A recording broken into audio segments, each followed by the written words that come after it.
Good morning, ladies and gentlemen. This is the Committee of Adjustment, City of Kitchener. We're going to get things started right away. We're going to take application SG 2018, 236 Mill Street. If you're in support, please join us, or opposition.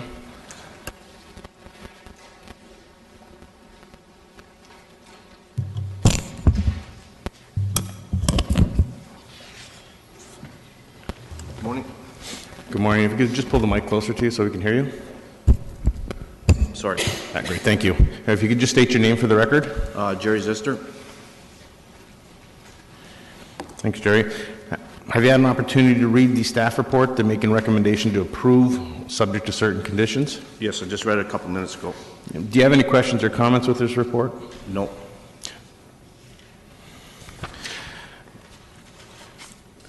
Does the committee have any questions or comments with regards to the sign? I have no questions or comments, Mr. Chair.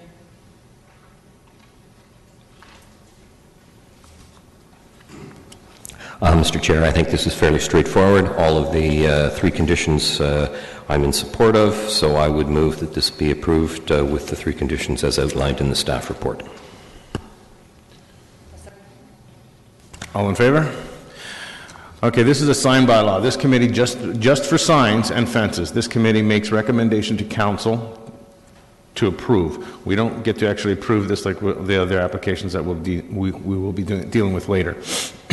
So, council will be hearing this application on Monday, September 24th. They will make the final approval based upon our recommendation. I recommend that you be in attendance just in case something was to happen, somebody was to show up that may take this off the rails. So that's Monday, September 24th at 7 o'clock in the council chambers here. Okay? 7 a.m. or 7 p.m.? p.m. Okay. Thank you. Thank you. All right, application 2018-095, 1110 New Dundee Road. In support or opposition?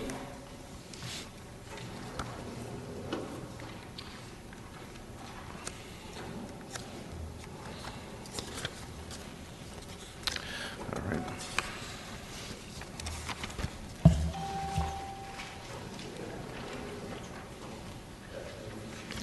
All right, let's hold this for a little bit for them, okay? I'll give them a bit of time. Application 2018-096, 904 Magdalena Court. In support or opposition? Morning. Good morning. If you could state your name for the record, please. It's Robert Grasson. Great, thank you.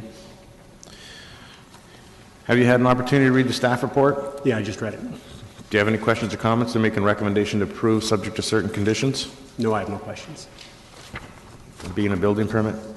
Is there any questions or comments from the committee?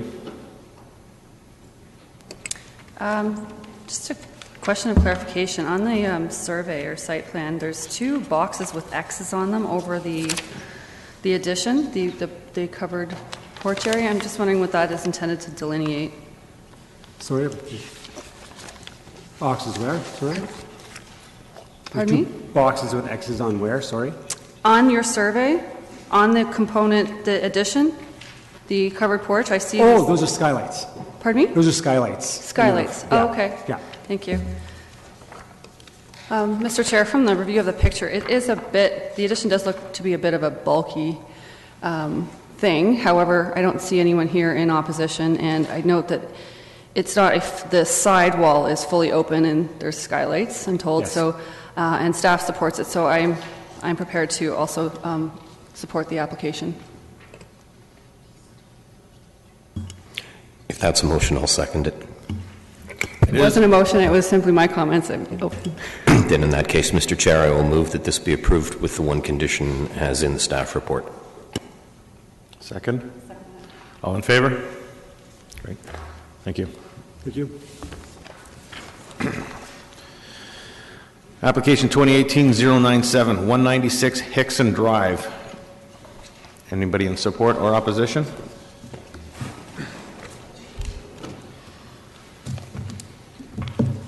Good morning. How are you? Nicholas Matzias. Marios Matzias. Good morning. Have you guys had an opportunity to read the staff report? Yeah. They're making recommendation to approve without conditions. That's a good thing. Do you have any questions or comments? No. Any questions or comments from staff or from committee? A couple quick questions. First one, through you, Mr. Chair, to staff is, how many spaces are required in total for this development? How many total? 4, right? 4. 4, yeah. 4 spaces are required, and so there is a variance for 1 space. It's only 1 space that requires the variance? From the property line to the first space, beginning of the first space, we're supposed to have 6 meters, and we have the 5 point. So just so I'm clear, where all those 4 spaces It's a are? depth issue, not the number of spots. I appreciate that. I just want to know where on the site plan all of those 4 spaces are being accommodated that are required. 2 in the garage, 2 on the driveway? Sorry, I didn't. Perhaps Ms. Von Westerhold has a comment? Yes, through the chair, to answer your question, Ms. Meter, there are 2 required spaces per duplex required under the zoning. And so one of those spaces is being provided in the garage, or both are being provided on the parking pad? On the driveway, yeah. And they will be beside each other, those 2 spaces? Behind, you can go either beside or behind, but there needs a variance for the length of the one.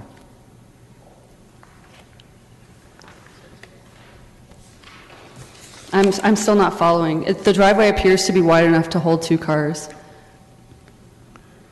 So does the variance apply to both spaces in the driveway?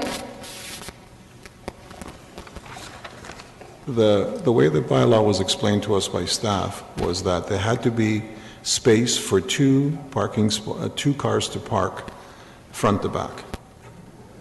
So whether it's 4 parking spots or not, it doesn't matter. It was that the last parking spot closest to the property line had to be within a certain distance. So you're going to put 4 cars in this driveway? Right now, we're only putting 2. We can fit 4 because of the construction that we're anticipating to put that. We're required to have 2 parking spots. And from my review, Mr. Chair, I don't know if my point's getting across. When I look at this driveway, you can fit 2 cars beside each other. So I want to understand if the variance applies to both of those parking spaces beside each other, or if you're intending to put 4 spaces in and it applies to the tandem side to side. spaces. But the bylaw says that we must be able to have 2 cars parked front to back in order to have a duplex. So we can put 2 cars side by side, and that's not a problem. But the bylaw says that we have to have a space for 2 cars to park front to back. That's the way it was interpreted that's why we're here, because the building department said the bylaw says that it has to have front and back. Okay. Parking requirements, Mr. Seller, would you please correct me if I'm wrong, is 1 space per unit? We have 2 units, so we require 2 parking spaces? That's correct, Mr. Chair. Okay, then the deficiency is in the length of it, and what you're saying is the entire parking length of it should be considered a variance because it doesn't meet the criteria. What I see here is that you can fit 2 cars in this driveway side by side without the need for a variance. Yeah, when we explain So what that, I understand that you only need 2 spaces. So what you were intending to do is seek a variance to allow 4 cars to fit in this park. that never came up in the discussion. What we were told was that in order for this to be a duplex, it has to be 12 meters from the property line to the 12 meters of parking from the property line to the building. I mean, it's never been an issue about putting 2 cars there because we're way off the property line. Yeah, great. So I don't see why there's a need for a variance, and I'm Mr. confused. Seller, could you come over here and just show us on the diagram on how this parking is supposed to work? Yeah, the plan that's submitted isn't that great.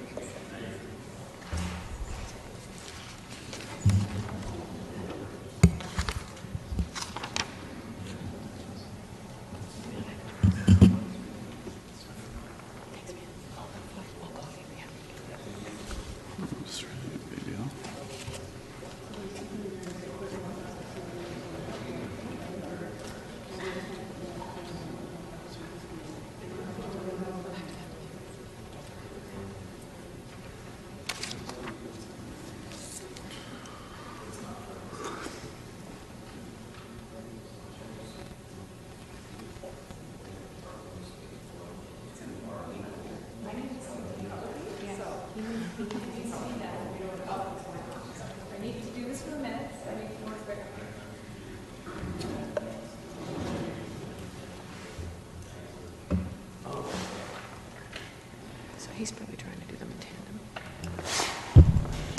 tandem. Sorry about that. We actually, well, we're just supposed to make sure that we do this publicly so everybody can see this.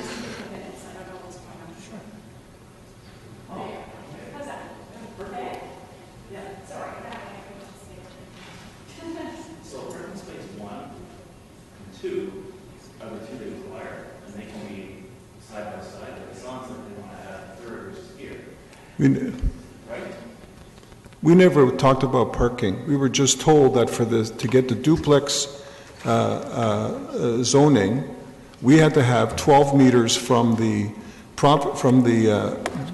property line or the street line to the house. There was never a discussion about how many parking spaces. The plan I submitted had nothing, that didn't have that X in the middle and the 1 and the 2. No, I just do the numbers 1, 2, 3. Right. So what I was told was that the interpretation of the bylaw is that there must be a certain distance from the house to the property line in order to get the duplex ruling. We applied for a building permit. It stopped at zoning because we did not have the proper length from the house to the property line. There was never a discussion about how many parking spots. Well, Mr. Chair, to me it looks like if you have if the intent of the parking space is 1, 3 in tandem, you don't have the right amount of length because you need 11 meters, 5, 3 spaces. Right. Yeah, so we never discussed tandem parking, or we never discussed parking at all. We were just told that there was a certain distance from there to the property line.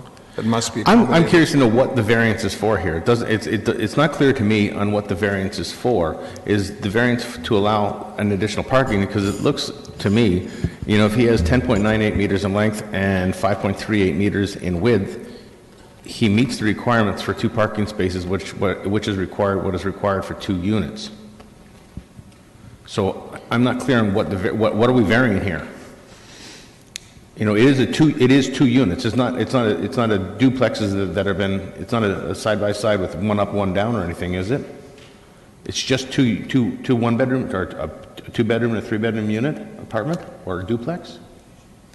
Well, we have there's 3 bedrooms upstairs, but one is like a closet, so it's like a 2-bedroom apartment upstairs. Okay. It was where he's going to live, and my other son's going to live down in the basement, which we're converting to an apartment. So it's a duplex. So I'm still not clear on what the application's for. The setback for a parking space from the property line has to be 6 meters. And they're showing here that the setback is 5.48 meters. So that's what the request, so it's where the parking space is located on the driveway. That is the requested variance that they have here. So because they're calculating it based upon the first parking space, we'll call it number 1, where 2.47 is located, because it's located on the property line, that is what we're having fault with? It's the property line from the street. Like, you have to be set back 6 meters from the street for any parking space. I got you now. I'm sorry. That's the variance that's yeah, being this is very sought. clear now. Okay, so what is happening is we need the rear end of the parking space where the line comes across to be 6 meters from the property line, and it's not. 4 parking spaces doesn't matter. We are just varying a 0.5 meter parking aisle width so that they have 5.5 meters to the street instead of 6. Not the size of the parking spot is what we're not varying the size of the parking spot. We're varying the front yard setback to the parking space. The setback to the parking space. Yeah. Correct. Thank you. So there will be 2 parking spaces side by side, not in tandem. That is what this variance would permit, yes, that's correct. So should the application be revised to reflect that both parking spaces are then varied from the front yard setback? I would think that if the setback applies, it applies across the frontage of the driveway, and that you would have the 2. I would look at it that way, because how are we going to police one car that could be set back and one car that could not be set back? Yep. Okay. I think that would make sense to do it that way. Thank you very much. You're welcome. Are there any questions from the committee? Just because there was so much confusion, I think that the variance should state that the application requesting relief from section 611B1 to locate both off-street parking spaces at a distance of 5.48 meters from the street line be permitted, whereas 6.0 meters is required. Because it says the off-street parking space. It should be both off-street parking spaces.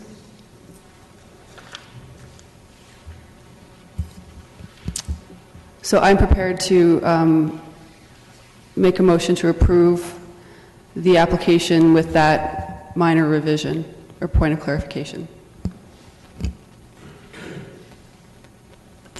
Does staff have any objections to that? No, Mr. Chair, we're in support of that suggestion.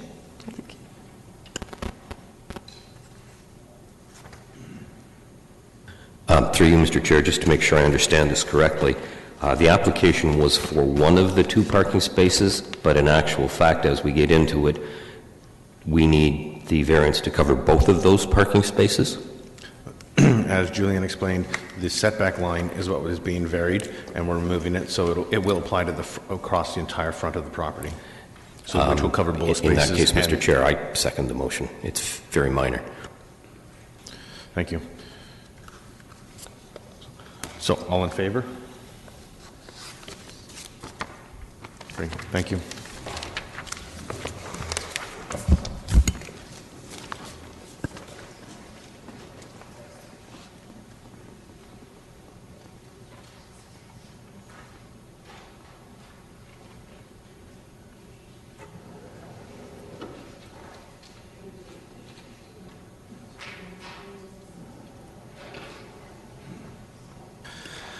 All right, application 2018-098, 6 Water Willow Court, in support or opposition.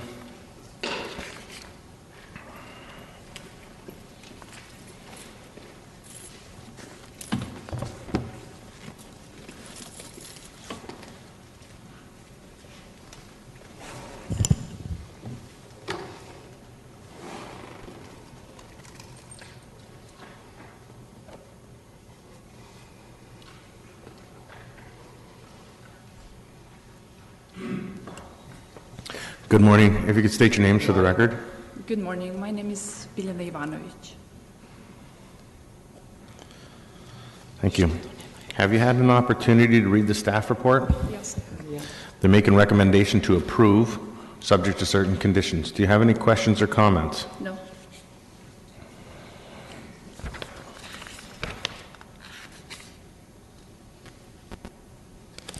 Does the committee have any questions or comments with regards to this addition?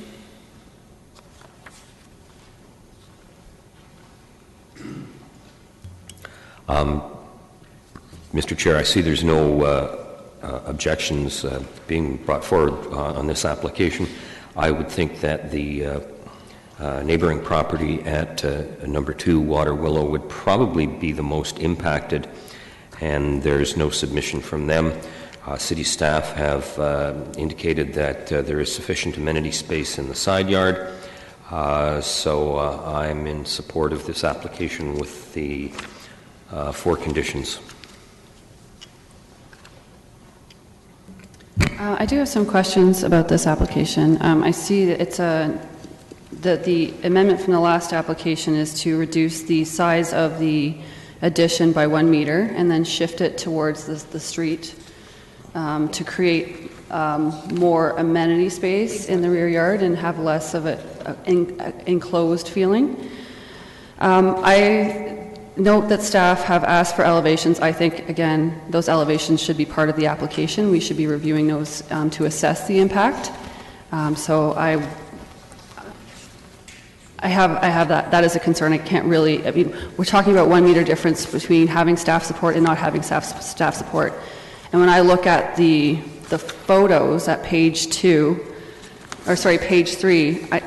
the extent of the addition still seems to be very significant to me.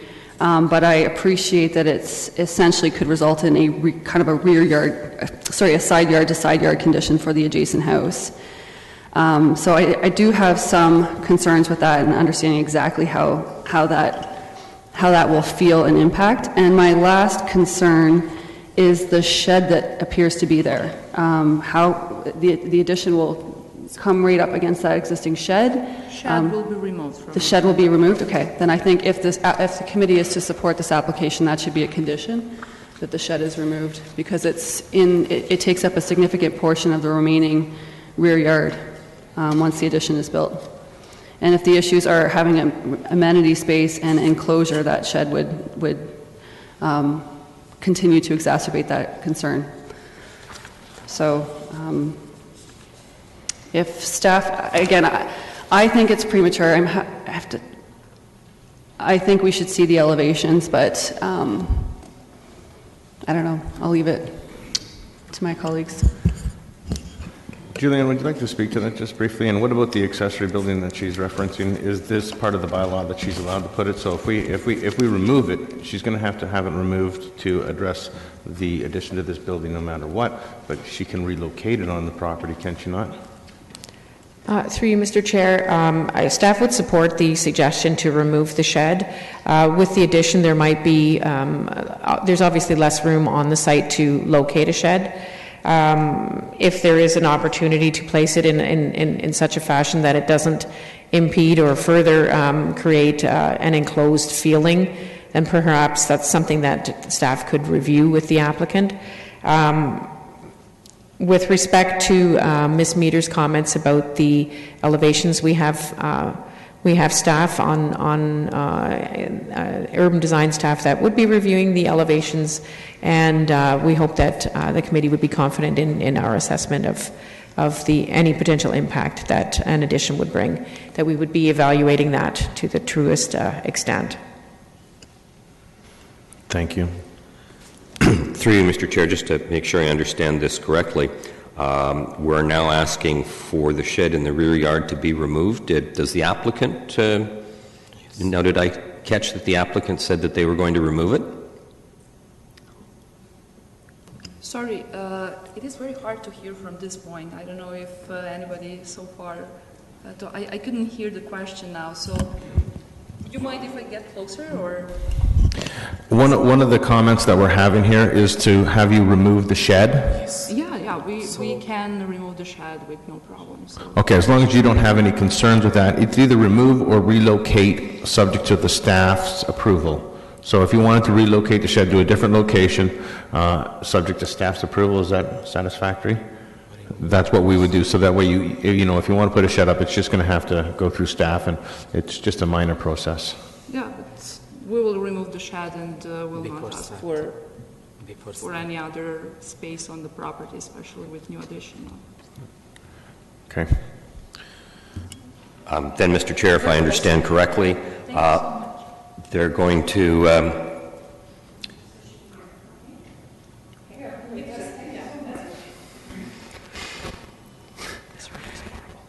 so to continue, we're all in agreement of the conditions of the staff report with the addition that the shed in the rear yard either be removed or relocated to a more desirable location. If that's the intent, then we have 4 conditions and the addition of the 5th to remove or relocate the shed. I would support that. So, through you, Mr. Chair, just to be clear, I wasn't clear on this point, but I don't doubt staff's ability to review and assess impacts. Of course, I have all the faith in the world in staff, but we have an obligation on this committee to assess applications according to a 4-part test, which includes impact. That's our requirement. We are not to approve applications unless they meet all 4 of those tests. And if the elevations are to be used to assess impact, they should be before this committee. So I think the application is premature without that requirement, without those elevations here. And secondly, as always, I won't be supporting condition 2 of the recommended conditions for the reasons I previously stated on this committee. It's a question of assessing massing, scale, and design through site plan approval, whereas massing, scale, and design, in my opinion, is a matter of zoning performance standards. And if there is any concerns with those things, they should be addressed through variances. That's not a matter for site plan, so I won't be supporting that condition.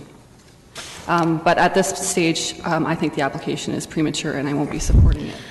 Thank you, Ms. Peter. Just to speak to the grading aspect and the elevations, I think that their elevations are just there so that they can be sure that the grading and drainage on a whole will be working with the entire subdivision. The subdivision, when it was constructed, grading and drainage was compensated and ensured that there's capacity in the systems for it. This minor addition is not going to make any kind of major impact to any of the properties around it, or it should not, as long as they meet the grading and drainage as specified through the building code to ensure the grading and drainage goes to the street and away from the neighbor's property.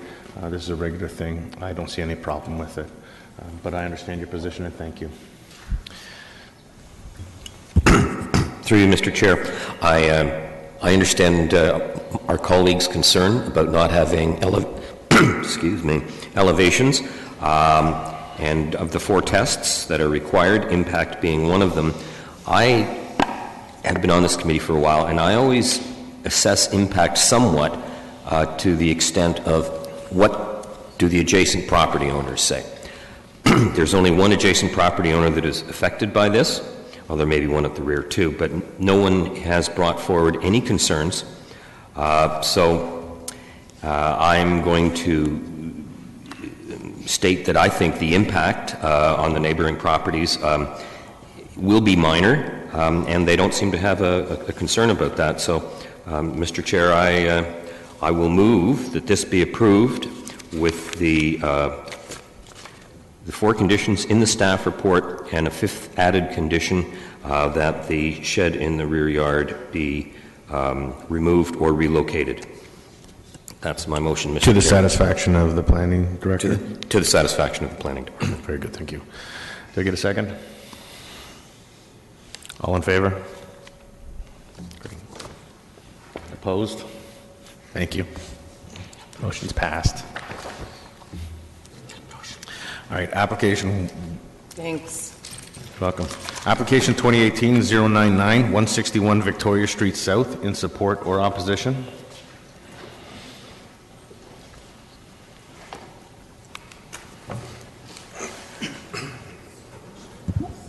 Good morning. Good morning. Please state your name for the record. Brandon Corman.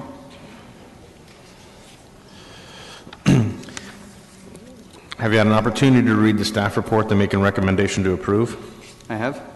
Do you have any questions or comments? Not at this time.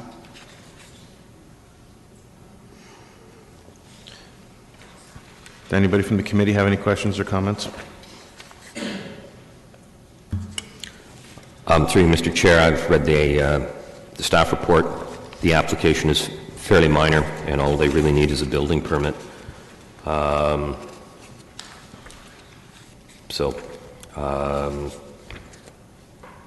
Actually, it doesn't say they need a building permit.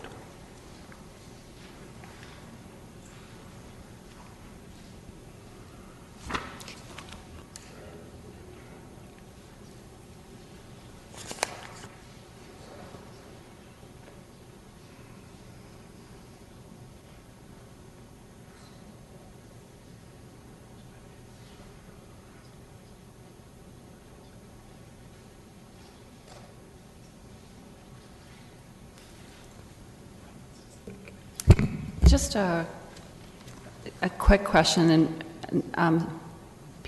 staff may not be able to recall this, but I recall approving the old dry cleaning facility down the street from this property for a yoga studio with no parking spaces. Does anyone else recall that? Okay. And this one is providing 5 as opposed to 6. And it's really, for the most part, a lot of the variances are in respect of existing conditions. It actually kind of blew my mind to see a variance for a smaller FSR than what's permitted. That doesn't happen very often. So I think this is a great application, supports local businesses, and I'm prepared to support the application. Thank you. Is that a motion? Is that with the addition of the applicant getting a building permit as requested by the building department? I can make that motion. I'll make a motion to approve this application 2018-099, subject to the requirement that a building permit be obtained. I'll second that, Mr. Chair. All in favor? Thank you. Thanks.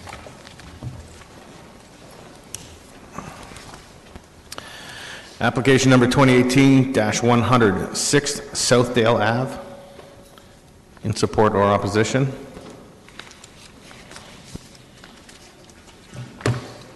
Good morning. Good morning, how are you? Good, thanks. I trust you've had an opportunity to read the application. Do you have any questions or comments? Just that the staff report notes a recommendation for approval with conditions. I've looked through the comments provided and I don't see any conditions that were recommended.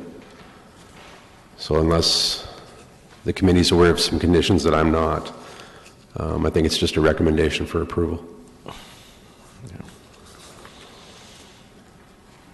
Appears to be a clerical error. Seeing none, we'll strike that. So it'll just be recommendation to approve.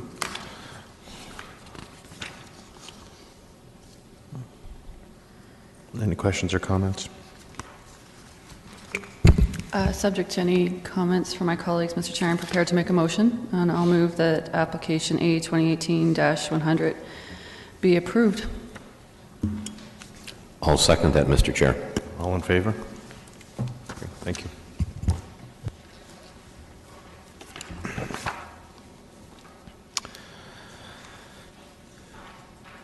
Application number A 2018-101, 264 Lawrence Ave.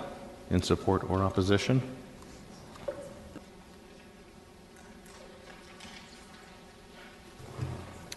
Good morning. Good morning. Your name, please? Dave Galbraith with IBI Group. Thank you. Have you had an opportunity to read the staff report? Yes, I have. Do you have any questions or comments with the recommendation or conditions? No, we agree with staff's assessment. Any questions or comments from the committee? Yes, Mr. Chair, I'm a little confused. The Transportation Services is recommending a DVT of 3 by 4.5 meters, but I don't see that anywhere in the conditions or on any of the supplied material. So I guess through you, Mr. Chair, to Transportation Services, is it important that we deal with this DVT? Through you, Mr. Chair, yeah, I think this is something that we should clean up right here at today's meeting.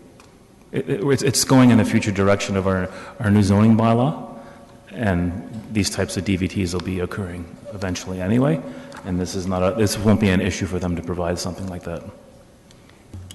Through you, Mr. Chair, to Transportation Planning, thank you very much. That clarifies the situation.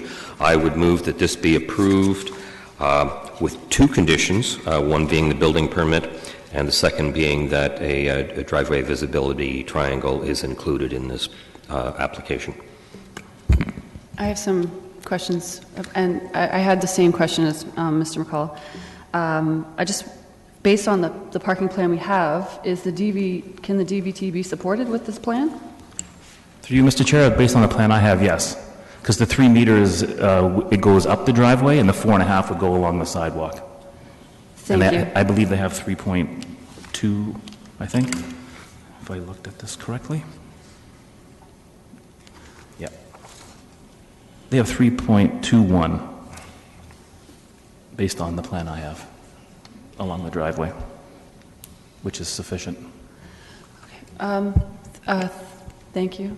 Through you, Mr. Chair, I would support the application subject to a condition that it be in accordance with the parking plan to be updated to include the DVT. To the satisfaction of the Transportation Engineering Services. Does that work? Do you have any problems with that? No, we're going through the site plan process concurrently, so we can just update it, the site plan and the landscape plan accordingly. Great, thank you. An motion amended to include the, sorry, what was that again? I think, does the motion just fail and then it's a new motion? He can kindly amend his amendment. I think the intention of the committee is clear. As long as you're satisfied with the wording which Ms. Meter has proposed, then Okay. we'll accept it. Then I will second the motion as amended. All in favor? Great, thank you. All right, application number 2018-102, 70 Windrush Trail. In support or opposition?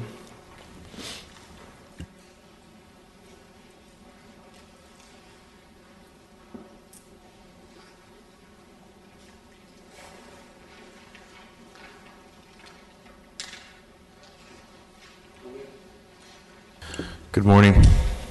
Would you please state your name for the record?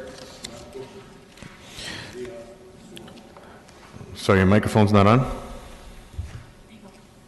Marco and Maria Kasumovic. Great, thank you very much. Have you had an opportunity to read the staff report? Yes. Do you have any questions or comments with regards to it? No. They're making a recommendation to approve subject to condition, which is a building permit prior to construction. Is there any questions or comments? Mr. Chair, this seems fairly straightforward.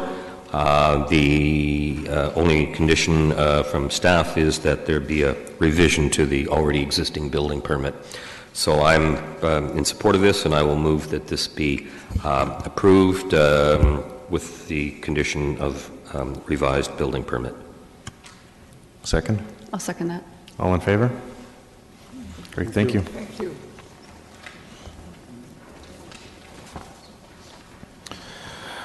All right, application 2018-103, 83 Elmsdale Drive.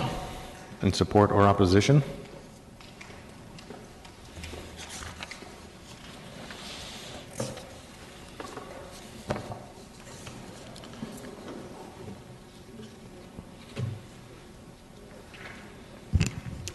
Good morning. Good morning, how are you? I'm very well. How are you? I'm good, thank you. This is a little bit more complex. Maybe you want to just give us a quick rundown of this application, just so we have a clear picture. Certainly. As you may recall, we've been before the committee a number of times with respect to this parcel, and I'm pleased to report that work is advancing on a site plan application for the parcel that's to be created at the corner of Elmsdale and Ottawa. That site plan has achieved approval in principle through the Site Plan Review Committee. One of the conditions for that site plan is to secure a minor variance with respect to the setback from Elmsdale Drive, a reduction to 3.6, whereas 4.5 is required. That is a function somewhat of the building height. The built form is a townhouse typology, and it is 4 stories. And as a function of that height, the setback is required to be 4.5. However, if it were to be 3 stories, the setback would be 3 meters. So the plan that has been conditionally approved has a setback of 3.6 from Elmsdale. To be clear, this has full site plan approval or approval in principle? It has approval in principle at this time. Great, thank you.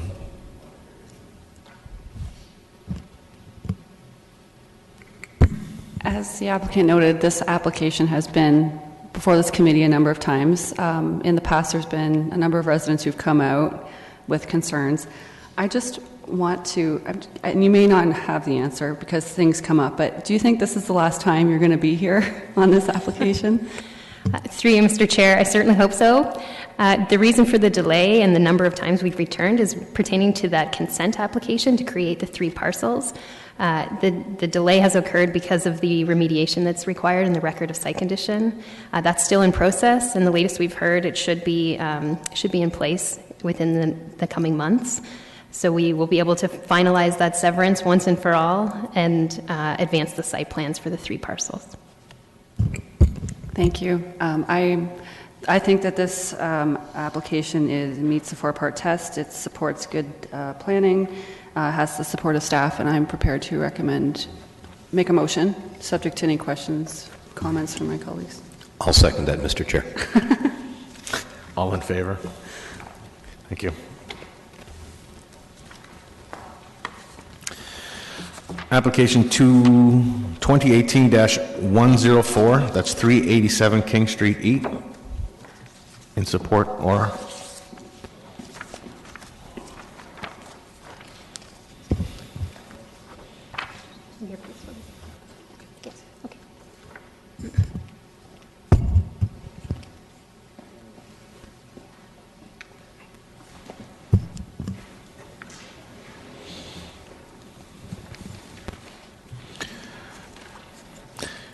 Thank you. All right, as I trust you've read this report as well. Staff is making recommendation to defer this, seeking some more information. Do you have any comments on this? Mr. Chair, we've reviewed the report and we understand staff's position, and we're prepared to proceed with the deferral and allow for additional time to review the transportation parking study.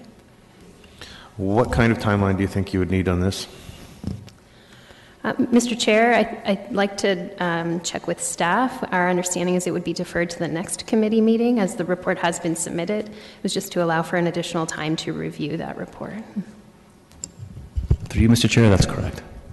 Give us additional time to review the traffic study that was submitted. Pardon me. October 16th meeting was satisfactory then with everybody? To defer for 1 month? Yes. I need a motion. Motion to defer application A 2018-104 to the next committee meeting. I'll second that. All in favor? Thank you. Okay, at this point in time, we're just going to skip the next application. We're going to come back to it in a few minutes, just out of the general ease for everybody else here. All right, application number B 2018-063 to 2018-11S, 210 to 282 River Trail Ave, 125 to 181 Grand Flats Trail, 124 to 148 Grand Flats Trail, 45 to 53 Valley Brook Drive, and 54 to 78 Valley Brook Drive. If anybody's in support or opposition, please join us.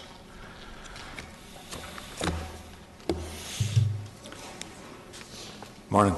Good morning. Pat Haramis. I'm in support, acting as the agent for the applicant. Thanks, Pat. Have you had the opportunity to read these? No issues? No questions? Issues, no. Anything from the committee members based upon the easements? Yes, Mr. Chair, just a quick question through you to staff. These easements are just for access and maintenance, but it's in between the two properties, so this means that there can not be fences put up on the property line?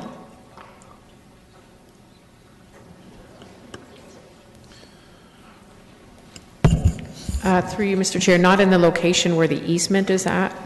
So.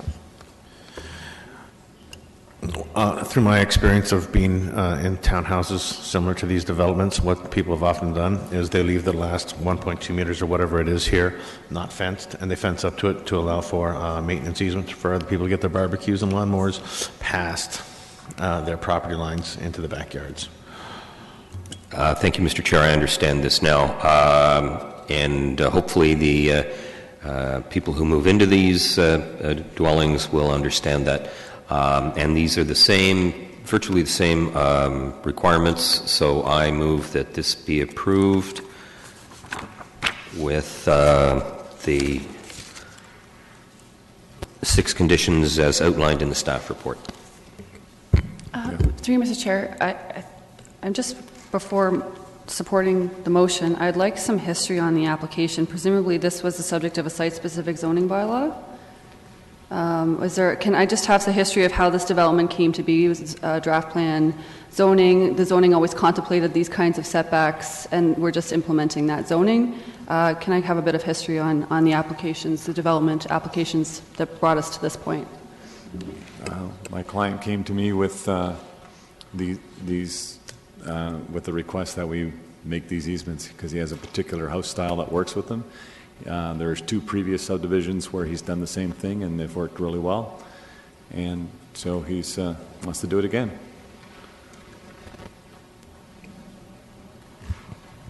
I'm still a bit looking for a bit of background on how when you're not here seeking any zoning amendments, was this the subject of a site-specific zoning bylaw?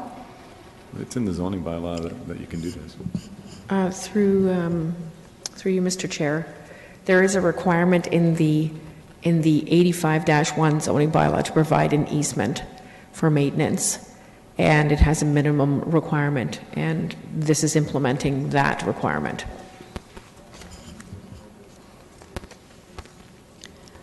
Okay, so these lots were created through draft plan of subdivision. There was no zoning, site-specific zoning that talked about the setbacks between the houses? No. These meet the parent zoning bylaw in terms of the setbacks, and this is just a matter of easements for encroachment because of the size of the lots? Absolutely. Thank yes. you.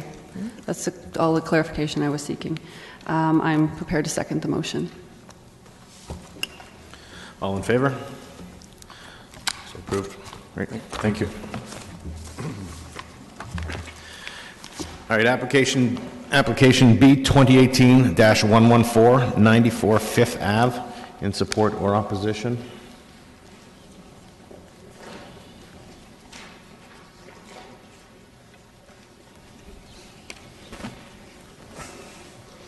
Yes. Support on this side, opposition on the other side, please.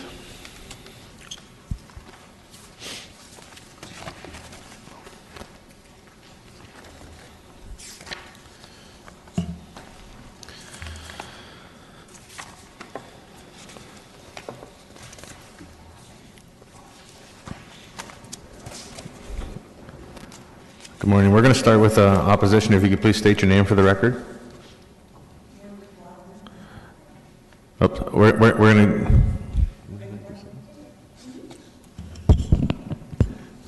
My name's Margaret Blackburn. Great. Okay, and supporting the application? Clive Woolner. I'm the owner of the company that's developing the land. Thank you. Have you both had an opportunity to read the staff report? Yes, I have. Okay. I'm going to go to you, ma'am. Sorry, I missed your name. Margaret Blackburn. All right. Where do you live? I live at 101 Fifth Avenue. I'm across the street from the property in question. I see where you are now. Do you have a copy of the staff report? No. Now, I would think that she meets the requirements to have been circulated this all I information. received was a letter saying that this hearing was being held. That was it. Okay. Why don't we let the applicant explain what he's doing to the committee as well as to you? So we're going to turn it over to the applicant. He's going to explain what his proposed application is, and then we'll come back to you, okay? Okay, I purchased an existing single-family home on this lot. The lot is 66 by 132 feet. Zoning in the area permits single-family homes with a minimum frontage of 30 feet. I've basically looking to split the land into two, put up two single-family homes, which is, I mean, most of the homes in the area are single-family. There are numerous semi-detached on lots that are only 50 feet or 55 feet. So that's where we're at right now. We started building, as we're allowed to put one house on the property. We have started building that house already as a replacement unit, and now we're looking to sever the other lot off for another single-family home. Great, thank you very much. Do you understand what he's proposing to do? Yes. Okay, what are your concerns? Our concerns started when the original house was torn down. First of all, we understood with the affordable housing policy of the city that you would not tear down houses, allow houses that are in good maintenance and both inside and out to be torn down. So we didn't respond to the notice on the front door at that time. I was inside the house 2 weeks before the woman who lived there died, and it was pristine. So that was our first concern, but we missed that opportunity to say anything because we thought we had been told in our neighborhood you could not tear down existing houses no matter what shape they were in unless there was mold. So that's the beginning of our concern. Now, I spoke to the city about the permits that have been given for the proposed houses, And he told me 50% of the frontage has to be for lawn. The numbers don't work. The other thing is, one of our neighbors asked the owner what they were going to put these houses on the market for. They said $650,000 each. That's 2 to nearly 3 times the fair market value of the other houses in the neighborhood. It's a very, very large house that's being put up with a large footprint. We have drainage problems in that, and I know there's been an engineering report, but my backyard, I can't remember when it didn't do this, every spring before the frost goes out, it floods because the 2 lots on either side were built afterwards, and they're a little bit higher.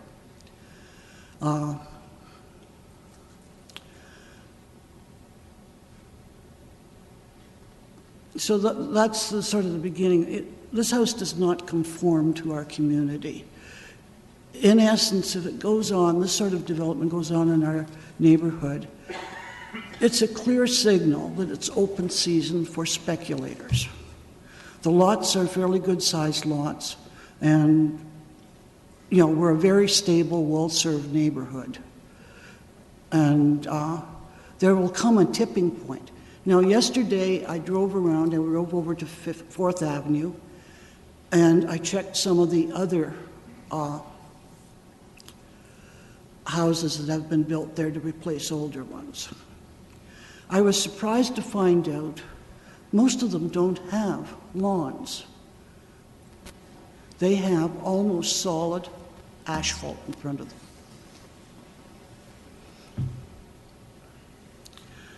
So this is what's coming in. That's going to create problems for parking in our neighborhood.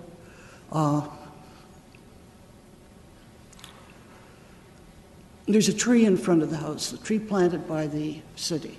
Now this building, they've built the first one, they haven't finished it yet. It is taller than the house that's being built.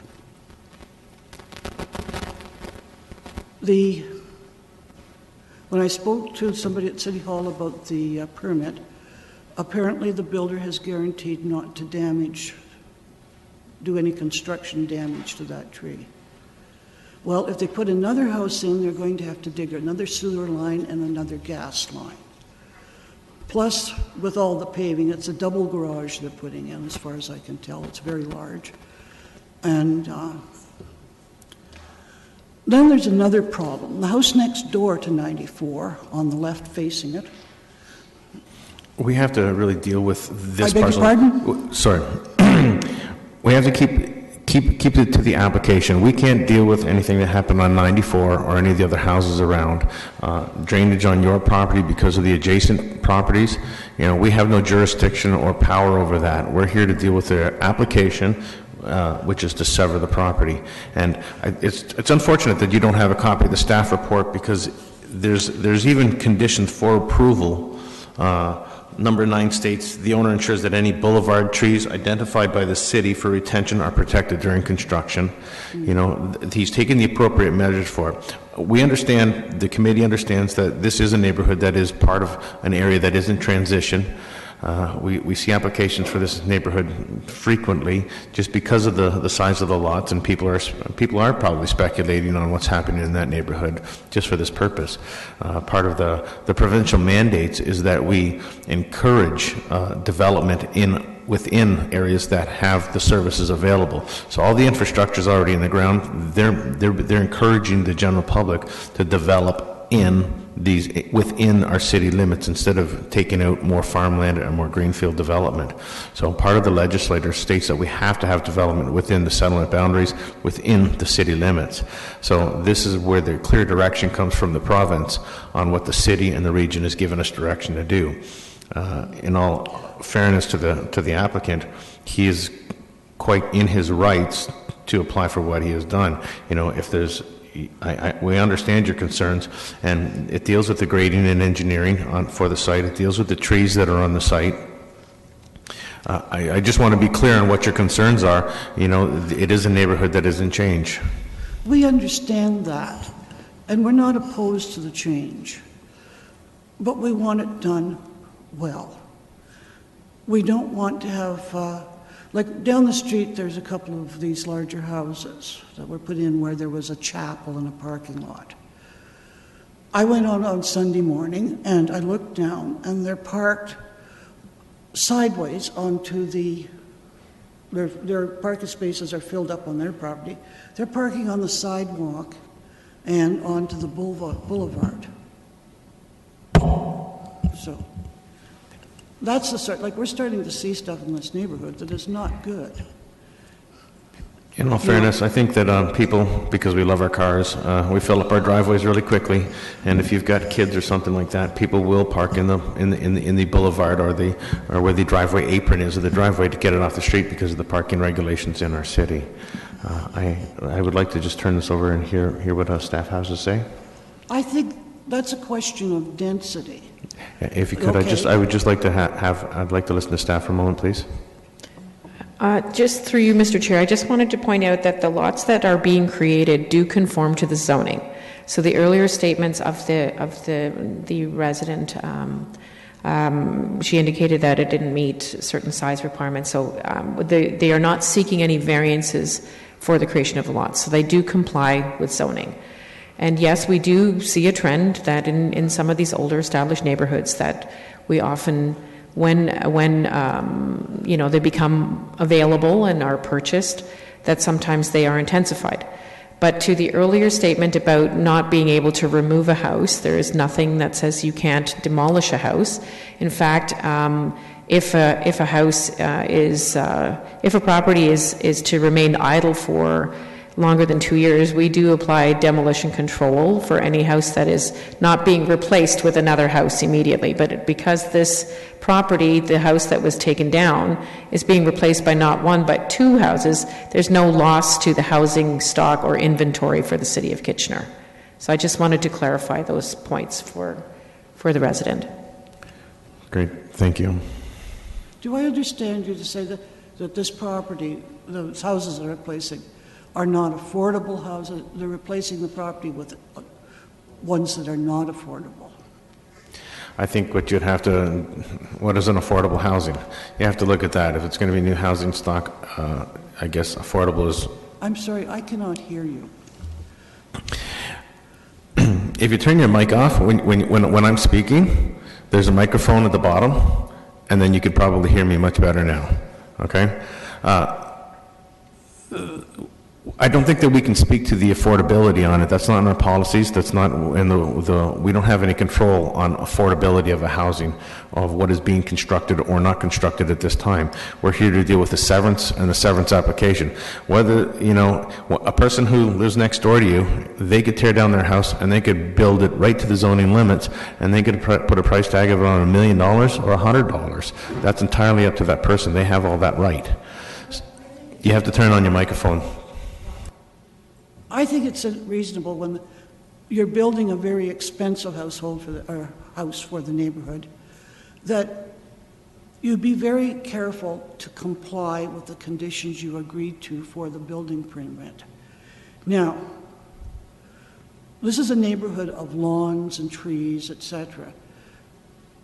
I don't see how they can qualify for the 50% frontage that they agreed to. They've got the house up, they've got this big garage, okay? Okay, well, we're not here for any of that. He is in compliance. The drawings that are here, what he's proposing is in compliance with the zoning bylaw. It is not 50% frontage. The maximum driveway can be 50% frontage of the size of the unit, of the size of the lot. So if it's a 10-meter lot, he can take up to 5 meters of that lot, and then the other 5 meters is required to be landscaped and grass. He meets all of the requirements of the zoning bylaw. We're not here to discuss the zoning bylaw, we're here to discuss the severance, and him severing the land into 2 parcels that meets the intent of the zoning bylaw, the official plan. This is where we're at, and you know, I have to direct it back to keep this moving. Is like, I need to understand if you have something clear opposition to this. We can't discuss the affordability. That's, you know, it's market and supply and demand. That's not in our realm to discuss. We can't discuss whether it is conducive to the neighborhood because it meets all the zoning bylaw requirements. We're here to discuss the functionality of him severing the lands. So I need to define if you have a clear objection to him severing this lot and why that meets the actual tests of what we're dealing with, which is to sever the property and he's in compliance with the zoning bylaw. Our hands are, you know, this is what we have to deal with. I am not clear on this. You're saying that I understood 50% of the law, or 50% of the frontage had to be in lawn. Are you saying that a lower percentage is available to them? He does not have to build the driveway to 50%. He can build the driveway to up to 50%. Yes, that's what I understand. And I'm saying I don't think that's what's happening. Well, if he's not in clear, if he's in violation of the zoning bylaw, the bylaw officers, the building permit, these people are going to go out and inspect this stuff when he's done and throughout the construction period. They will catch him, or at that point in time, they will then I don't know, do they cite him for violation against the zoning bylaw?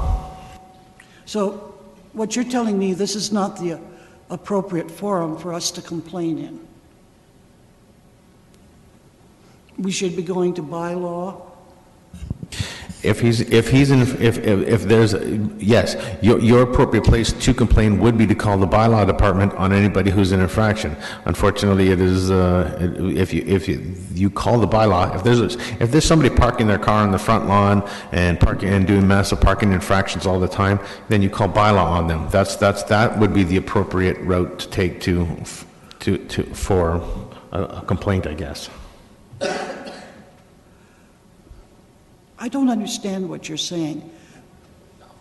I'm saying that they are taking up more of the front lawn with their nice big driveway than they agreed to in the permit.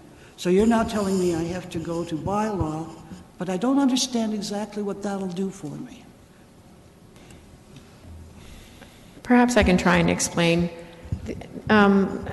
I've forgotten your name, ma'am, but the application before the committee today is just to create the 2 lots.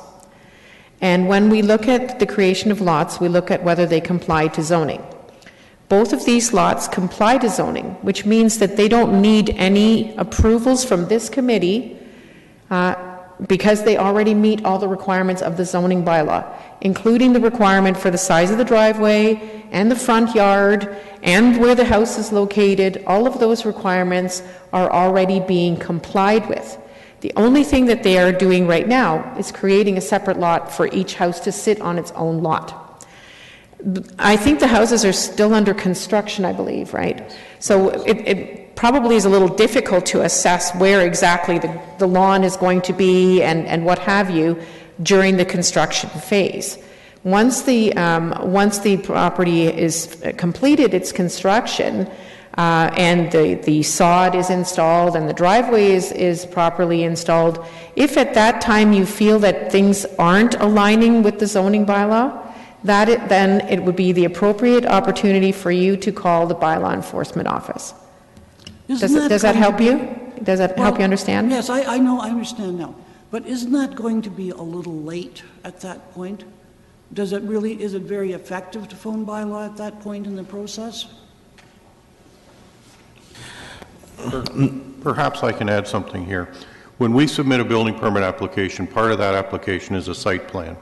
And the site plan on that shows the driveway, shows the basic footprint of the house, all that stuff.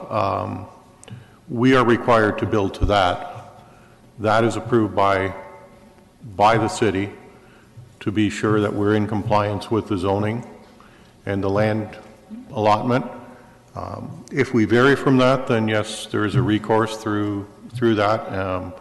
And basically the city does not approve a wider driveway than what is allowed in the zoning. So I think it's kind of a moot point that we talk about it now when actually, as said, once the driveway is done, it's whether we reroute it a little bit to clear the tree. We have to look at that, and there'll be some discussions probably with the arborists from the city about what they recommend. But at the end of the day, once that's submitted, we are required to build to that, and if we vary from that, then that becomes a building department and a bylaw issue. It's not so much a bylaw issue, I don't believe, until after the final inspection is done on the property, at which point then, so for example, if I sell it and people go in and put in a wider driveway, then that would be the bylaw issue. I think the rest of the part, I would recommend personally calling the building department and expressing the concern that way. Perhaps I'm not correct here, but that's my understanding of the process. Thank you. Okay, is there any questions or comments from the committee? Yes, Mr. Chair, through you. Just a comment, as we all know, infill development and redevelopment does have a tendency to be contentious, especially when the scale and massing of the buildings going in differ somewhat from those that were built 50, 60 years ago.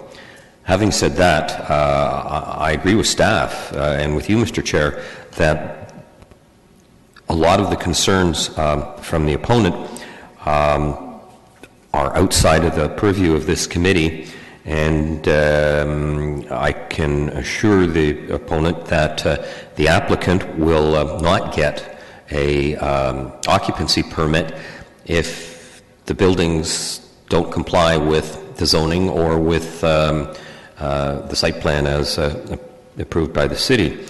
So I'm in support of the severance. I appreciate the neighbors have concerns. I would like to add, Mr. Chair, that the region has asked there be a noise warning clause, and I think we should put that as an extra condition number 11. Just to correct Mr. McCall, it's a pressure valve clause, and they're subject to the a grade line. They're asking for an engineering for the hydraulic grade line of 384 MASL for any development that with a finished road elevation of, because it's subject to the zone 4.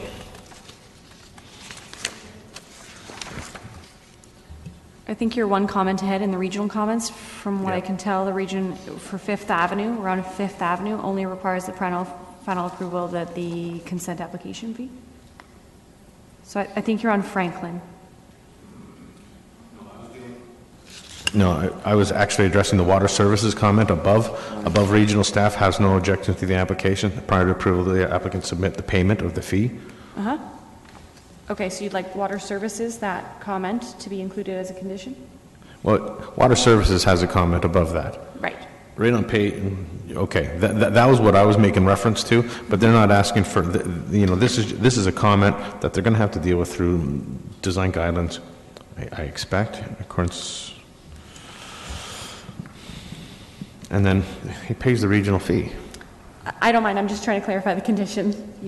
Right. You know what, Mr. McCall? Then I don't believe that noise is not a factor here. My mistake, Mr. Chair.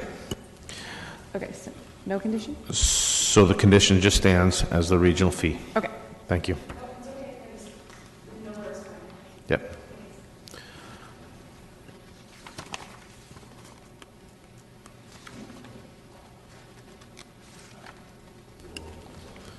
I have some questions and comments, Mr. Chair. I think this has been stated in 8 different ways, but I'm going to ask it one more time through you, Mr. Chair, to the applicant. When you constructed the first home, you didn't require any variances for that house? No. And there were no variances required, as Ms. Von Westerholt said, for the lots, for these proposed lots. Mm-hmm. And the house, are you building the second house on these retained lands? Once it's severed, yes. You'll be building that house. And what product do you expect to put on it? Very similar to the current one. So you don't expect it will require minor variances of any sort? No. no, there's no reason to. We've got oodles of land there to do it. Okay. Thank you. Through you, Mr. Chair, sorry. There was one comment I was going to make. I have followed the guidelines for the new bylaw for intensification. We have set the front of the house even with the front of the house next to us, immediately up against it, so that it doesn't stick out, even though we could come further towards the road.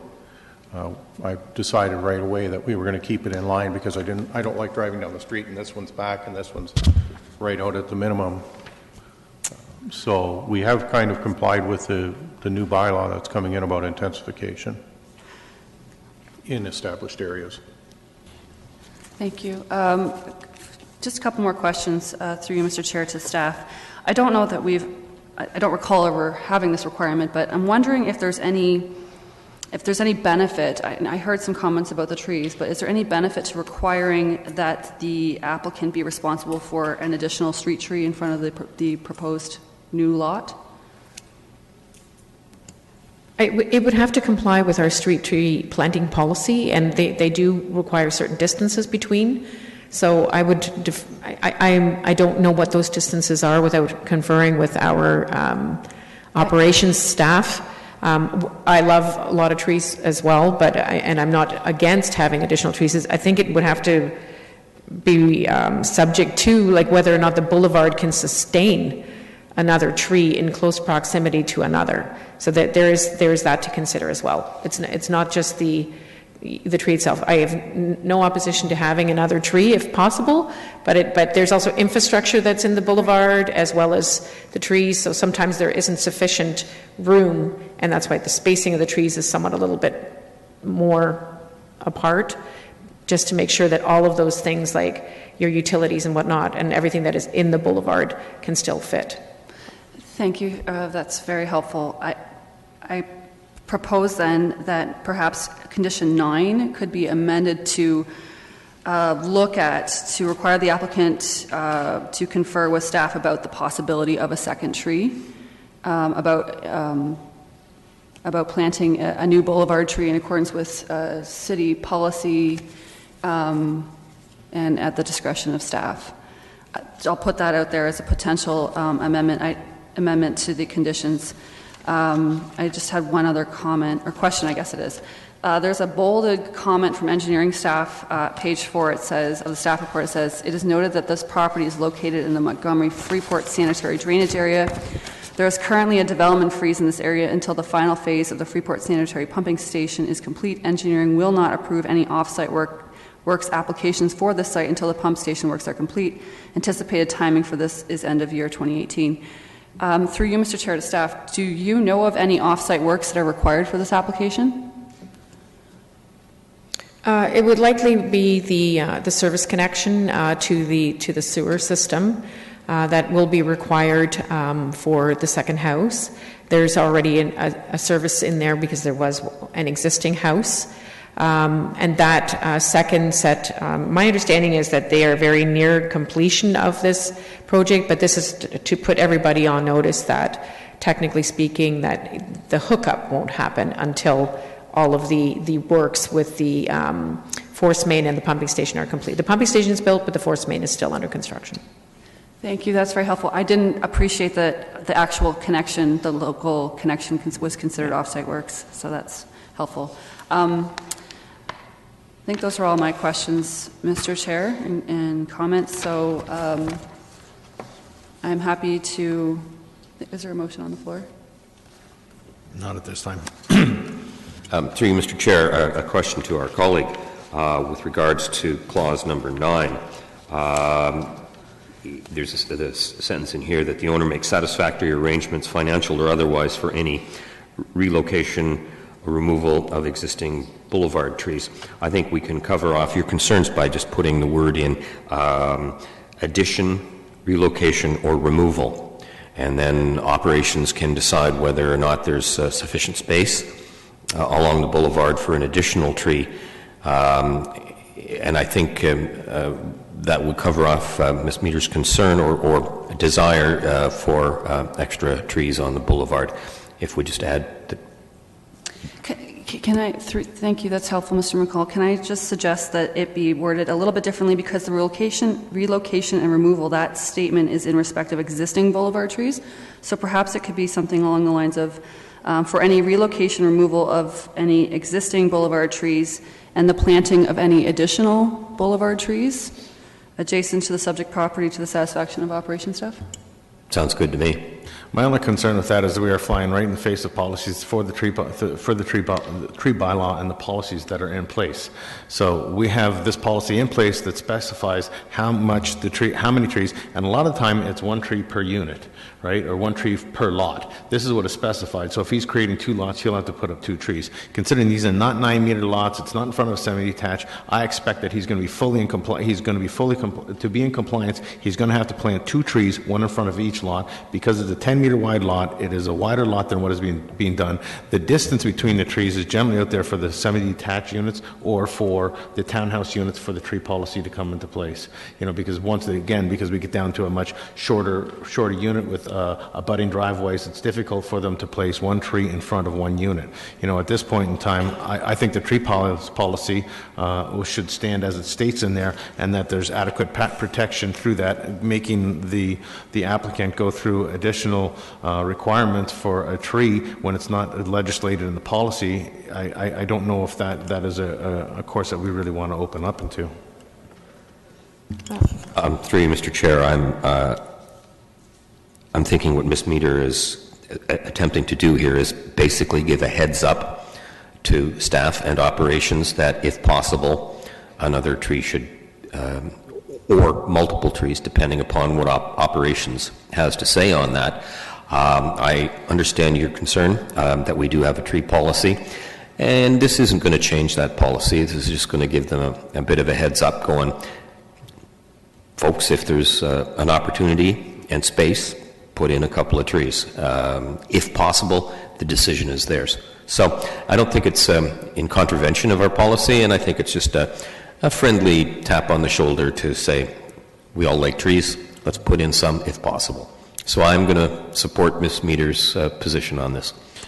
Just stating it, I'm not against it. And Mr. Chair, I appreciate the concerns. I would just add, though, I don't see anywhere in the conditions that would compel the planting of any trees, regardless of any policies that are in place. So without that addition, there's nothing there that would compel an additional tree if it met existing policies to the satisfaction of staff. So again, it still would ensure that the policies are met to staff's satisfaction.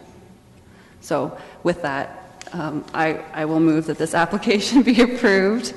Application B 2018-114, subject to the 10 conditions set out in the staff report with condition 9 amended. I'll second that, Mr. Chair. All in favor? Great, thank you. All right, application number B 2018-115, 44 Franklin Street South. Anybody in support or opposition?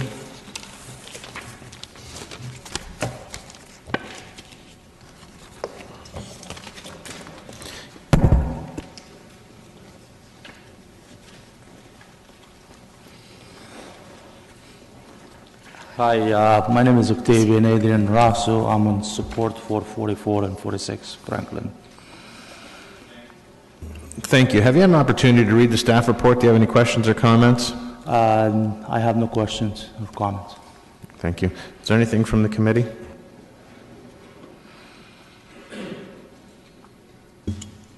Yes, Mr. Chair. I think the previous application, I was ahead of myself. There is a noise warning clause requested from the region on this, so that would need to be an additional condition.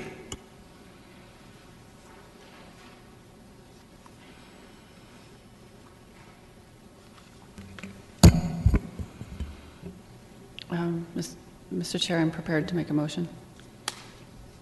Please. Thank you.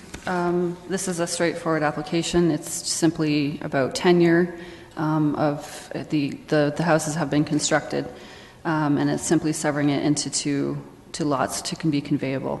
So I would move that application B 2018-115 be approved, subject to the nine conditions plus the one regional condition.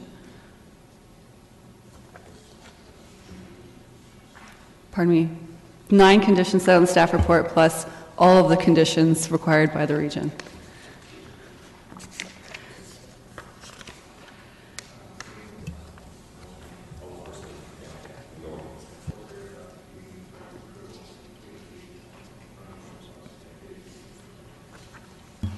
I will second Ms. Meter's motion. All in favor? Thank you. Thank you. All right, application, last but not least, application number A2018-105, 59 Claremont Ave. If anybody's in support or opposition, would you please join us?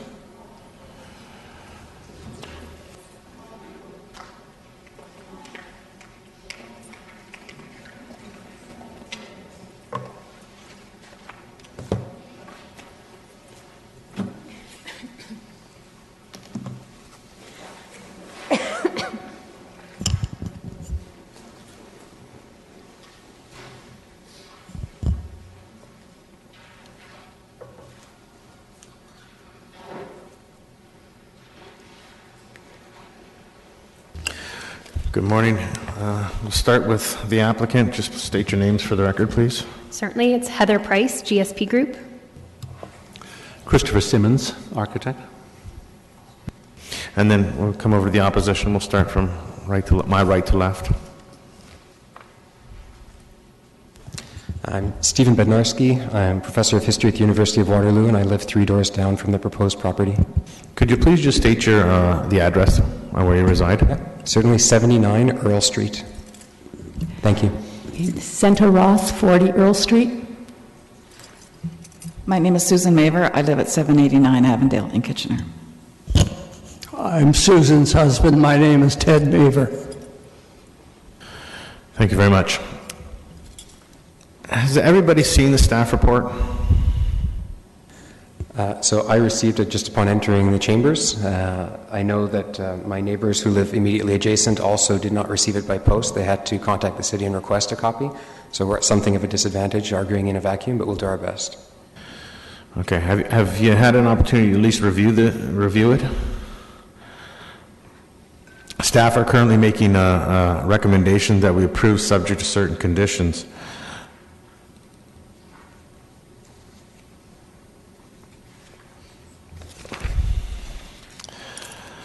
They're making a recommendation to allow off-street parking to be located 0.5 meters closer to the street, and building offset for parking is to be located 0.45 meters from the street line, and to allow a canopy for an accessory building to be supported by the ground rather than not supported by the ground.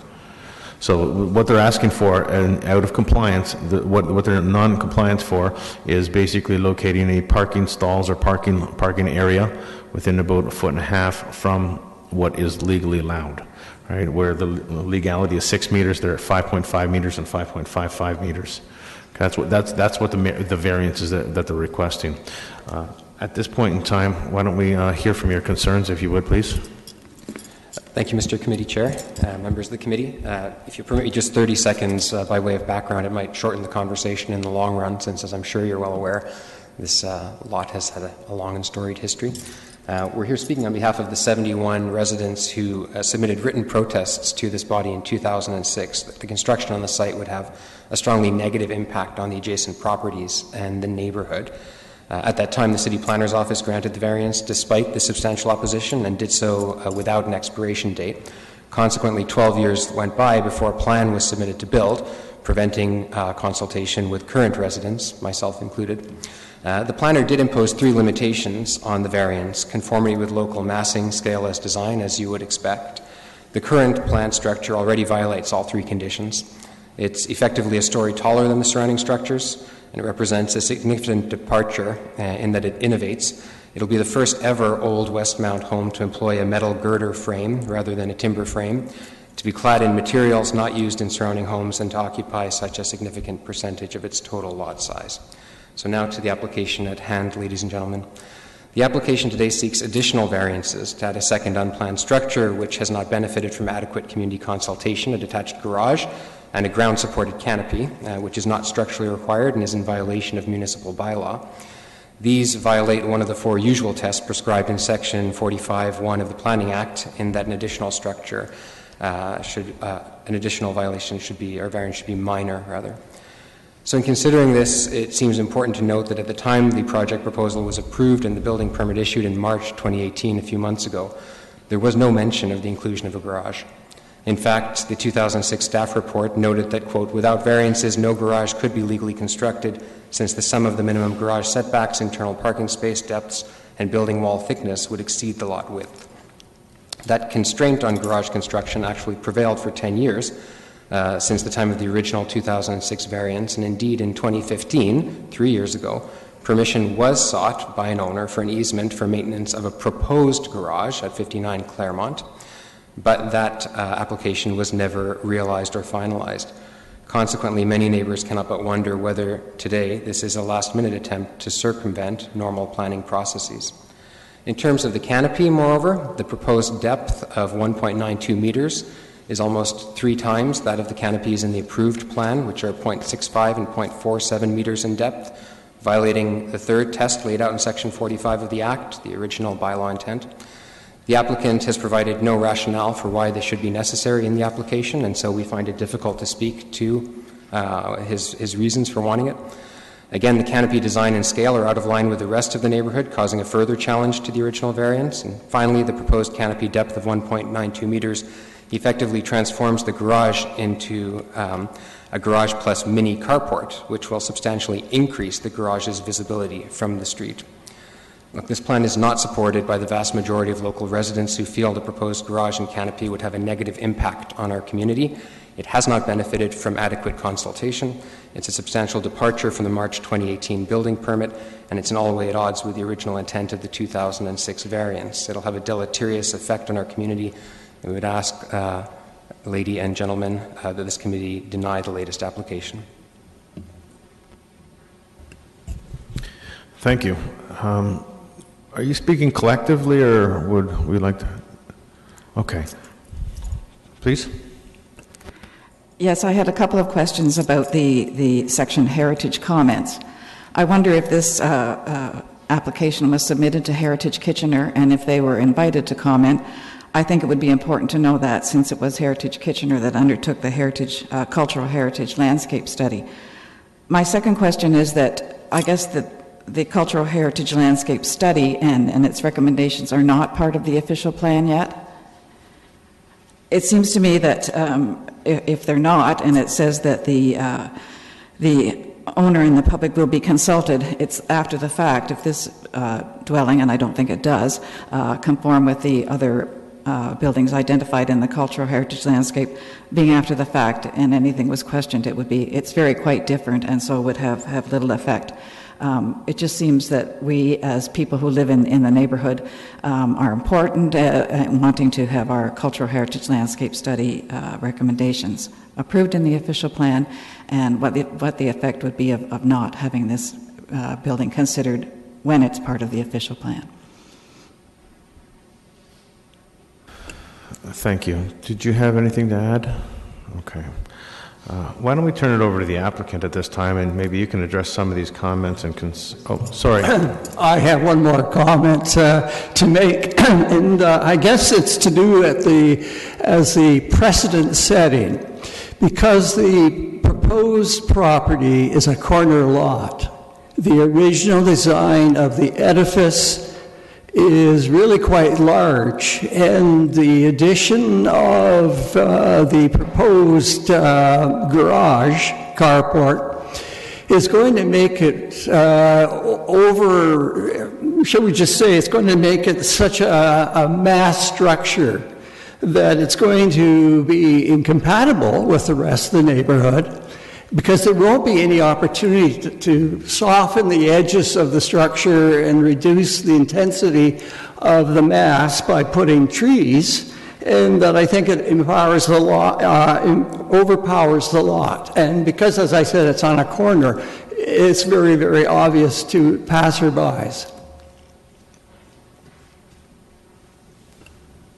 Thank you. So at this time, we'll turn it over to the applicant. Maybe he could, they could speak to some of these concerns.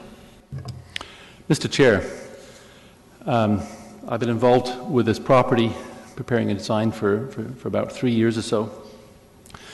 My client only purchased the property after having obtained approval for an easement along the west boundary with the neighbour on Claremont, which would allow the garage to be constructed abutting the property line. Now, unfortunately, that easement was not registered, and the neighbour has decided not to cooperate further in permitting such an easement to be registered. And that forced us into Plan B.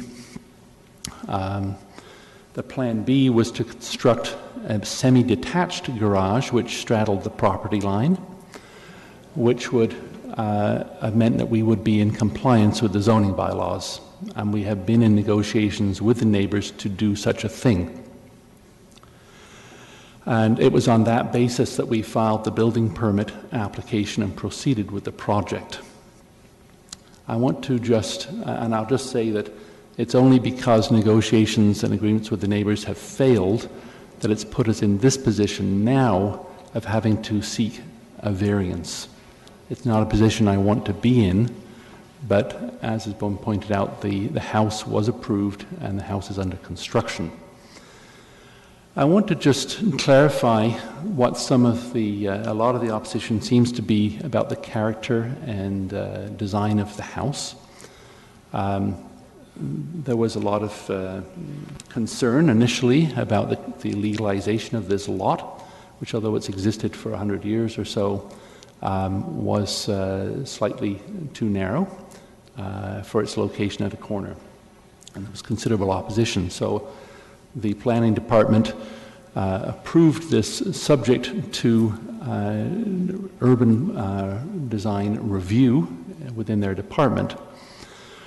We came across, we produced a design. It was submitted to the planning department for design review and received approval. In fact, so much so that they asked us whether they could have copies of all the drawings to publish it as an example to other developers and proponents of infill development.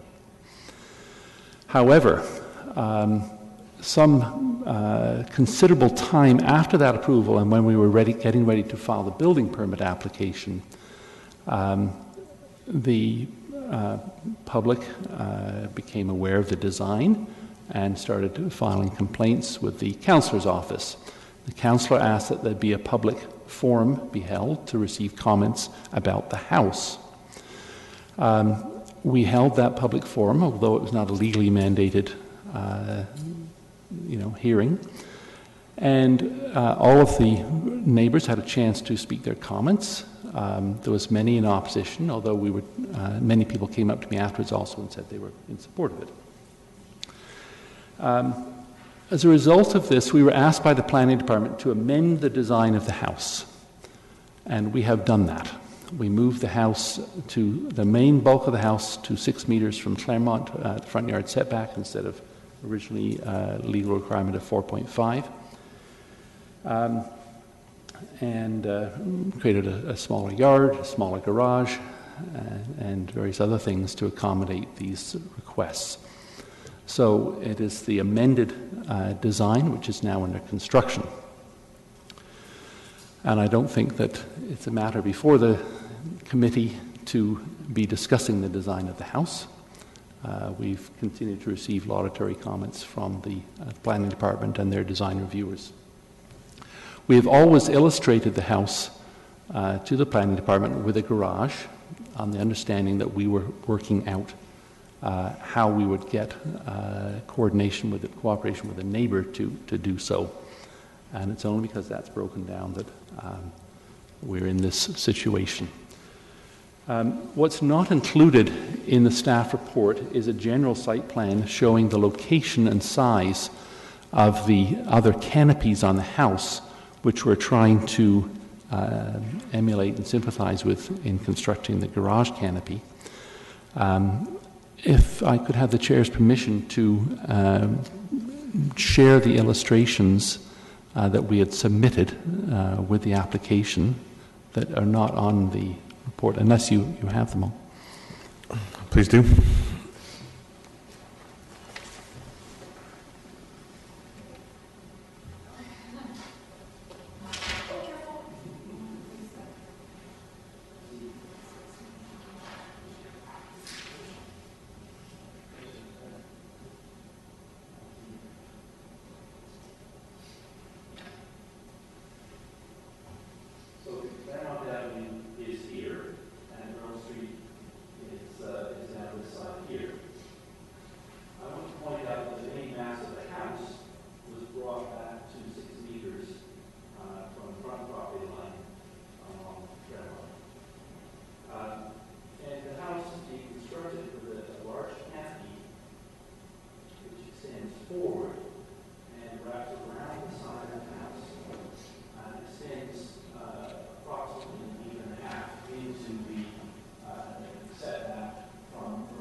None from me. Anything from the committee members? Actually, just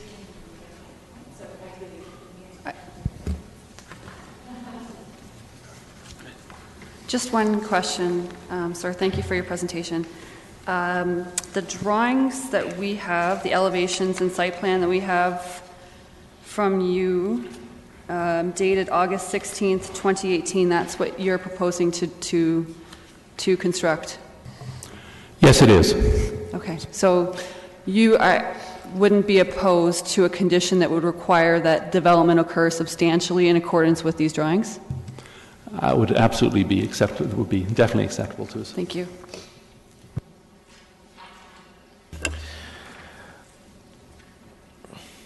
Well, we got you here, Sandro. Obviously, you've poured through well, this isn't even part of through site plan control. So obviously, there's been a process involved with you to ensure that this application is in compliance. Maybe I can turn it over just for your quick comments. I see Julian's got something to quick say, just really quickly. There has been a considerable amount of work done with the applicant and the applicant's architect on this project, and Sandro was the one that has more detailed knowledge of it. That's why I've asked Sandro to come down so that he can speak to the garage.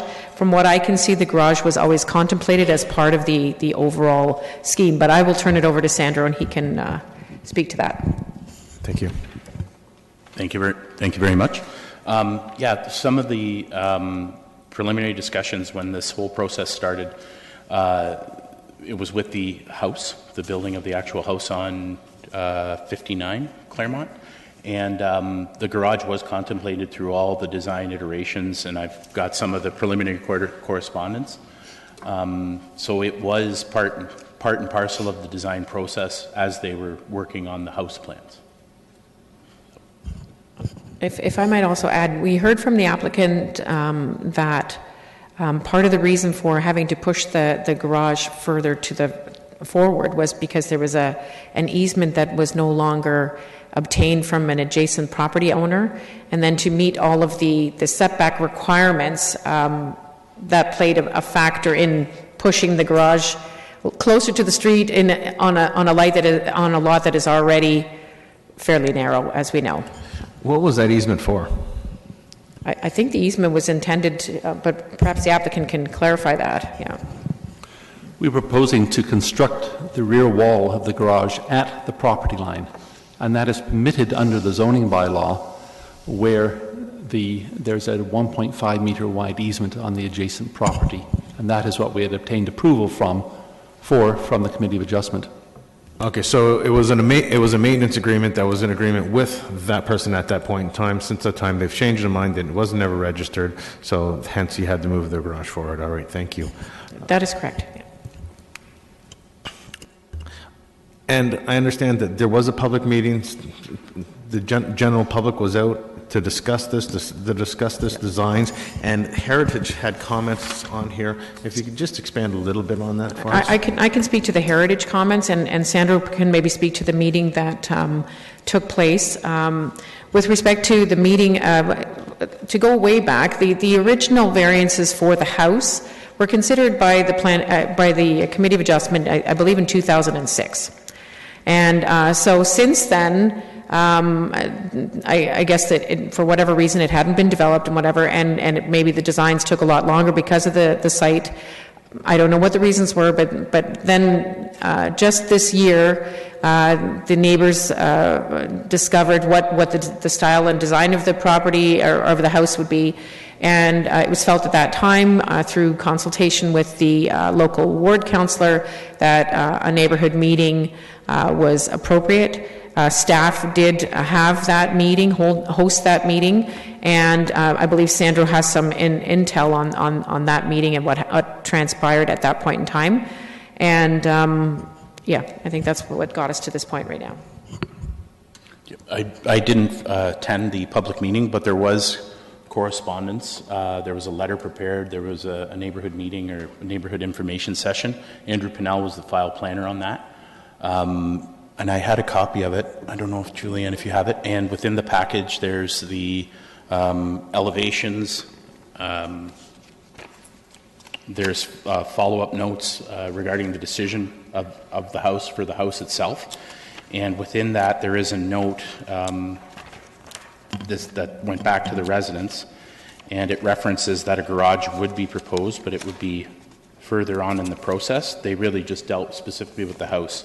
So in the last bullet point of summary of changes, detached garage is excluded from the proposal, though a driveway off Earl Street is proposed. The owner may decide to proceed with a garage in the future. For any garage proposals that request of relief from the zoning bylaw, the city will notify the community in accordance with provincial requirements and city policy. So this was the package that was sent out after the neighborhood meeting to the residents that attended or who were on the mailing list, from what I'm aware, and it details the garage within that. Great, thank you. I see the opposition. I'm sorry I forgot your name. You want to speak to this, so please. Well, just in response, thank you, Mr. Chair. I mean, it seems to me that what the architect is claiming, first of all, is a failure to do his diligence, either to obtain the necessary easement in a timely manner or to submit the original plan that didn't require one. And I mean, that certainly seems like a problem to me. But just more speaking to the topic at hand, which is the so-called public consultation, there was indeed a public consultation, I learned after the fact. It was not advertised. Notices were not sent out to residents of the street. And in fact, only people who were within a very, very, very tight proximity were informed. Now, a number of us did subsequently contact Mr. Pinnell, who I note for the record approved the original variance 12 years ago and has been very watchful of this docket for over a decade now. Is very interested in it. So we did write to Mr. Pinnell, those of us who were not informed that there was a supposed public consultation happening. And I remind this body, I lived 3 doors down, and I wasn't informed of this in any way, nor was there a sign posted on the property to indicate that a public hearing was happening.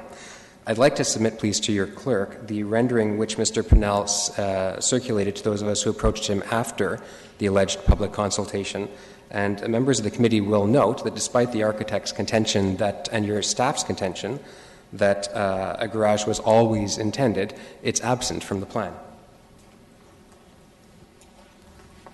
Thank you. I think part of the public process for this application, there's no requirement for a public process, so this is over and above what the actual rules and regulations are for this. I do understand that, but... And then the circulation, the staff is, our policies regulate what the circulation limit is, right? You're out of scope for policy. I completely understand that. But I think if your record is going to indicate that a public consultation occurred and that the applicant did so out of the goodness of his heart, that you understand the very limited confines in which it occurred.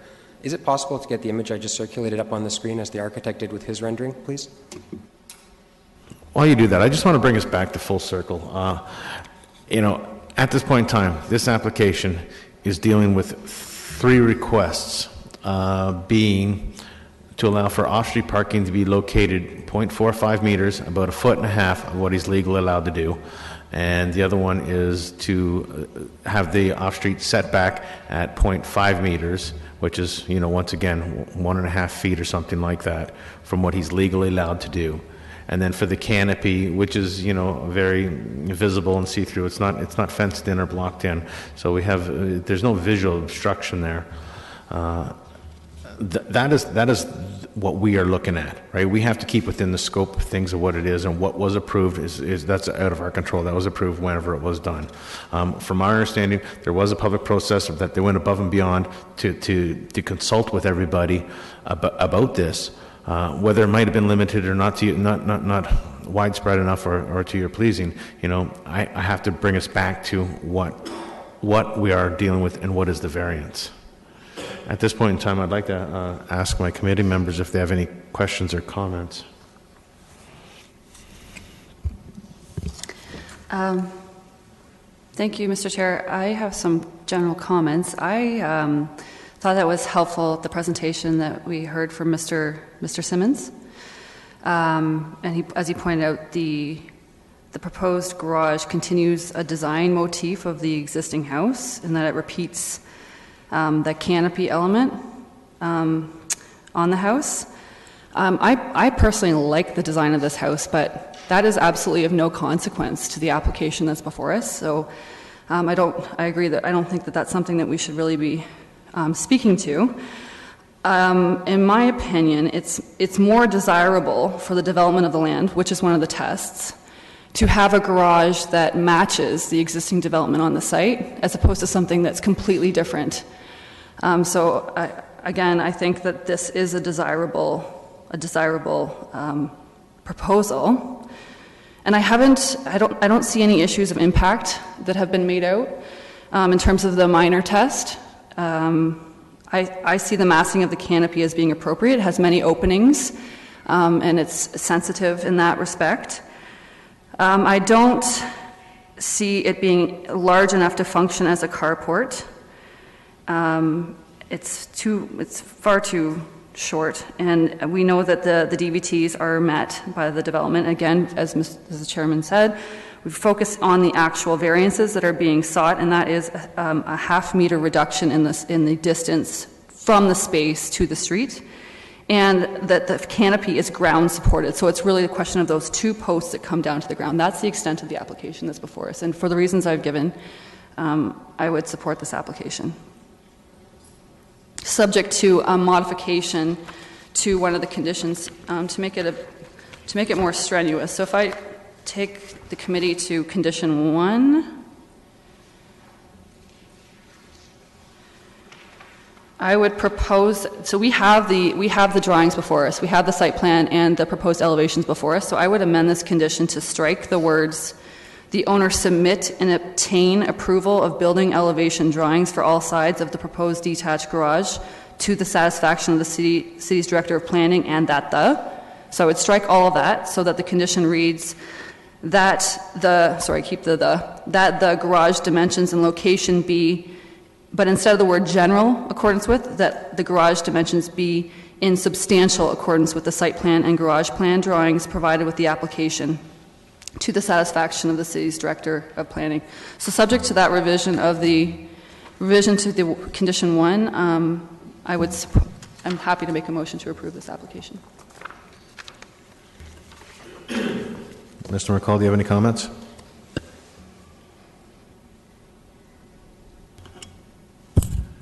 Very briefly, Mr. Chair, I agree with our colleague. The conditions seem fairly minor.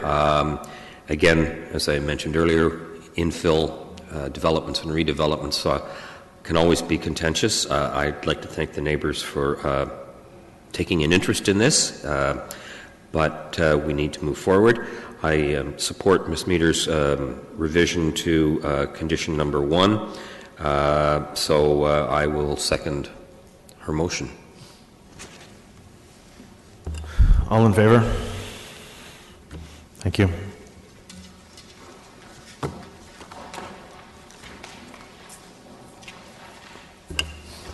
All right, we have one application left. I don't think there's anybody here for it. It is application 2018-095110 New Dundee Road.